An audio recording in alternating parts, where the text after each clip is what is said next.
जय श्री कृष्णा। धारा चैनल पर आप सबका स्वागत है। पौष माह की कथा में पिछले अध्याय में आपने जाना सावित्री, कामदेव, रति, अग्नि, अग्निदेव, जल, वरुण देव, स्वाहा, वरुणानी, वायुदेव, वायवी देवी तथा मेदिनी के प्रकाट्य का वर्णन। आइए आगे की कथा का श्रवण करते हैं। ब्राह्म आदि कल्पों का परिचय। गोलोक में श्री कृष्ण का नारायण आदि के साथ रास मंडल में निवास। श्री कृष्ण के वाम पार्श्व से श्री राधा जी का प्रादुर्भाव। राधा के रोमकूपों से गोपांगनाओं का प्राकाट्य तथा श्री कृष्ण जी से गोपों, गौओं, बलिवर्दों, हंसों, श्वेत घोड़ों और सिंहों की उत्पत्ति। श्री कृष्ण जी द्वारा 5 रथों का निर्माण तथा पार्षदों का प्रकाट्य। भैरव, ईशान और डाकिनी आदि की उत्पत्ति। आइए कथा आरंभ करते हैं। महर्षि शौनक जी के पूछने पर सूत जी कहते हैं, ब्राह्मण, मैंने सबसे पहले ब्रह्मकल्प के चरित्र का वर्णन किया है। अब वाराह कल्प और पाद्मकल्प इन दोनों का वर्णन करूँगा। सुनिए मुने, ब्राह्म, वाराह और पाद्म ये 3 प्रकार के कल्प हैं जो क्रमशः प्रकट होते हैं, जैसे सतयुग, त्रेता, द्वापर और कलयुग। ये चारों युग क्रम से कहे गए हैं। वैसे ही वे कल्प भी हैं। 360 युगों का एक दिव्य युग माना गया है। 71 दिव्य युगों का एक मनवंतर होता है। 14 मनुओं के व्यतीत हो जाने पर ब्रह्मा जी का एक दिन होता है। ऐसे 360 दिनों के बीतने पर ब्रह्मा जी का 1 वर्ष पूरा होता है। इस तरह के 108 वर्षों की विधाता की आयु बताई गई है। यह परमात्मा श्री कृष्ण का एक निमेष काल है। कालवेता विद्वानों ने ब्रह्मा जी की आयु के बराबर कल्प का मान निश्चित किया है। छोटे छोटे कल्प बहुत से हैं जो संवर्त आदि के नाम से विख्यात हैं। महर्षि मार्कंडेय 7 कल्पों तक जीने वाले बताए गए हैं, परंतु वह कल्प ब्रह्मा जी के एक दिन के बराबर ही बताया गया है। तात्पर्य यह है कि मार्कंडेय मुनि की आयु ब्रह्मा जी के 7 दिन में ही पूरी हो जाती है, ऐसा निश्चय किया गया है। ब्राह्म, वाराह और पाद्म ये 3 महाकल्प कहे गए हैं। इनमें जिस प्रकार सृष्टि होती है वह मैं तुम्हें बताता हूँ। सुनिए। ब्राह्म कल्प में मधुकैटभ के मेद से मेदिनी की सृष्टि करके सृष्टा ने भगवान श्री कृष्ण की आज्ञा ले सृष्टि रचना की थी। फिर वाराह कल्प में जब पृथ्वी एक अर्णव के जल में डूब गई थी तो वाराह रूपधारी भगवान विष्णु के द्वारा अत्यंत प्रयत्न पूर्वक रसातल से उसका उद्धार करवाया और सृष्टि रचना की। तत्पश्चात पाद्म कल्प में सृष्टिकर्ता ब्रह्मा ने विष्णु के नाभि कमल पर सृष्टि का निर्माण किया। ब्रह्मलोक पर्यंत जो त्रिलोकी हैं उसी की रचना की। ऊपर के जो नित्य 3 लोक हैं उनकी नहीं। सृष्टि निरूपण के प्रसंग में मैंने यह काल गणना बताई है और किंचिन मात्र सृष्टि का निरूपण किया है। अब फिर आप क्या सुनना चाहते हैं? शौनक जी ने पूछा, हे सूतनंदन, अब यह बताइए कि गोलोक में सर्वव्यापी महान परमात्मा गोलोकनाथ ने इन नारायण आदि की सृष्टि करके फिर क्या किया, इस विषय का विस्तार पूर्वक वर्णन करने की कृपा करें। सूत जी कहते हैं, ब्राह्मण, इन सब की सृष्टि करके इन्हें साथ ले भगवान श्री कृष्ण अत्यंत कमनीय सुरम्य रास मंडल में गए। रमणीय कल्प वृक्षों के मध्य भाग में मंडलाकार रास मंडल अत्यंत मनोहर दिखाई देता था। वह सुविस्तृत, सुंदर, समतल और चिकना था। चंदन, कस्तूरी, अगर और कुमकुम से उसको सजाया गया था। उस पर दही, लावा, सफ़ेद धान और दुर्वा दल बिखेरे गए थे। रेशमी सूत में गुथे हुए नूतन चंदन पल्लवों की बंधनवारों और केले के खंभों द्वारा वह चारों ओर से घिरा हुआ था। करोड़ों मंडप, जिनका निर्माण उत्तम रत्नों के सारभाग से हुआ था, उस भूमि की शोभा बढ़ाते थे। उनके भीतर रत्नमय प्रदीप जल रहे थे। वे पुष्प और सुगंध की धूप से वासित थे। उनके भीतर अत्यंत ललित प्रसाधन सामग्री रखी हुई थी। वहां जाकर जगदीश्वर श्री कृष्ण सबके साथ उन मंडपों में ठहरे। मुनि श्रेष्ठ, उस रास मंडल का दर्शन करके वे सब लोग आश्चर्य से चकित हो उठे।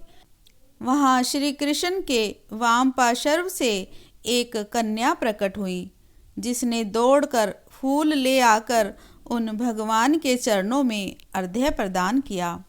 उसके अंग अत्यंत कोमल थे। वह मनोहारिणी और सुंदरियों में भी सुंदरी थी। उसके सुंदर और अरुण ओष्ठ और अधर अपनी लालिमा से बंधु जीव पुष्प की शोभा को पराजित कर रहे थे। मनोहर दंत पंक्ति मोतियों की श्रेणी को तिरस्कृत करती थी। वह सुंदरी किशोरी बड़ी मनोहर थी। उसका सुंदर मुख शरद पूर्णिमा के कोटि चंद्रों की शोभा को छीने लेता था। सीमंत भाग बड़ा मनोहर था। नेत्र शरद काल के प्रफुल्ल कमलों के समान अत्यंत सुंदर दिखाई देते थे।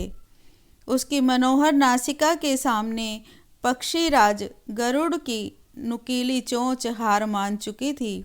वह मनोहारिणी बाला अपने दोनों कपोलों द्वारा सुनहरे दर्पण की शोभा को तिरस्कृत कर रही थी।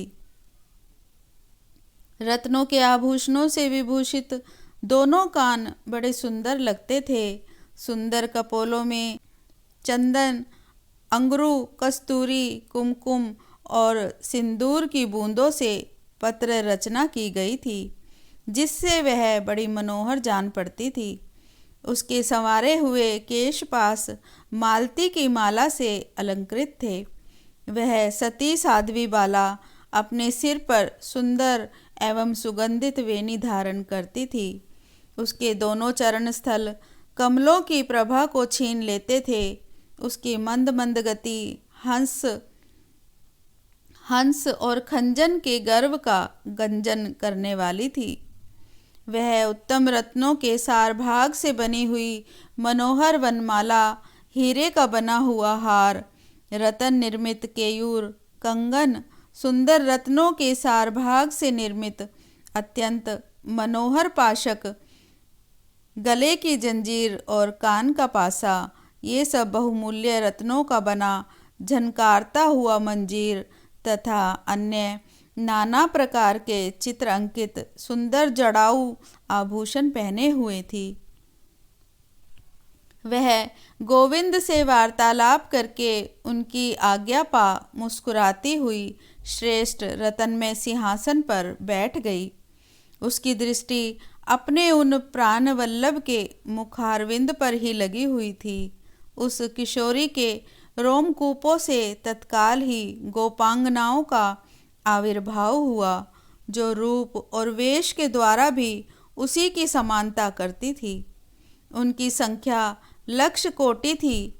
वे सब सुस्थिर यौवना थी। संख्या के जानकार विद्वानों ने गोलोक में गोपांगनाओं की उक्त संख्या ही निर्धारित की है। मुने, फिर तो श्री कृष्ण के रोमकूपों से भी उसी क्षण गोपगणों का आविर्भाव हुआ, जो रूप और वेश में भी उन्हीं के समान थे। संख्यावेता महर्षियों का कथन है कि श्रुति में गोलोक के कमनीय मनोहर रूप वाले गोपों की संख्या 30 करोड़ बताई गई है। फिर तत्काल ही श्री कृष्ण के रोमकूपों से नित्य सुस्थिर यौवन वाली गोएं प्रकट हुई, जिनके रूप रंग अनेक प्रकार के थे। बहुतेरे बलिवर्द अर्थात सांड, सुरभि जाति की गायें, नाना प्रकार के सुंदर सुंदर बछड़े, और अत्यंत मनोहर श्याम वर्ण वाली बहुत सी कामधेनु गायें भी वहाँ तत्काल प्रकट हो गई। उनमें से एक मनोहर बलिवर्द को, जो करोड़ों सिंहों के समान बलशाली था, श्री कृष्ण ने शिव को सवारी के लिए दे दिया। इसके पश्चात श्री कृष्ण के चरणों के नख छिद्रों से सहसा मनोहर हंस पंक्ति प्रकट हुई। उन हंसों में नर, मादा और बच्चे सभी मिले जुले थे। उनमें से एक राजहंस को, जो महान बल पराक्रम से संपन्न था, श्री कृष्ण ने तपस्वी ब्रह्मा जी को वाहन बनाने के लिए अर्पित कर दिया। इसके पश्चात परमात्मा श्री कृष्ण के बाएं कान के छिद्र से सफ़ेद रंग के घोड़ों का समुदाय प्रकट हुआ, जो बड़ा मनोहर जान पड़ता था। उनमें से एक श्वेत अश्व गोपांगन वल्लभ श्री कृष्ण ने देव सभा में विराजमान धर्म को सवारी के लिए प्रसन्नतापूर्वक दे दिया। फिर उन परम पुरुष के दाहिने कान के छिद्र से उस देव सभा के भीतर ही महान बलवान और पराक्रमी सिंहों की श्रेणी प्रकट हुई। श्री कृष्ण ने उनमें से एक सिंह, जो बहुमूल्य श्रेष्ठ हार से अलंकृत था, बड़े आदर के साथ प्रकृति अर्थात दुर्गा देवी को अर्पित कर दिया। उन्हें वही सिंह दिया गया जिसे वे लेना चाहती थी। इसके बाद योगीश्वर श्री कृष्ण ने योग बल से 5 रथों का निर्माण किया। वे सब शुद्ध एवं सर्वश्रेष्ठ रत्नों से बनाए गए थे। मन के समान वेग से चलने वाले और मनोहर थे। उनकी ऊंचाई 1,00,000 योजन की और विस्तार 100 योजन का था। उनमें लाख पहिए लगे थे। उनका वेग वायु के समान था। उन रथों में 1 लाख क्रीड़ा भवन बने हुए थे। उनमें श्रृंगार रोचित भोग वस्तुएं और असंख्य शैयाएं थी।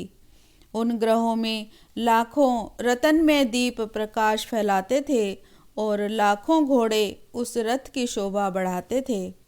भांति भांति के विचित्र चित्र उनमें अंकित थे। सुंदर रत्नमय कलश उनकी उज्ज्वलता बढ़ा रहे थे।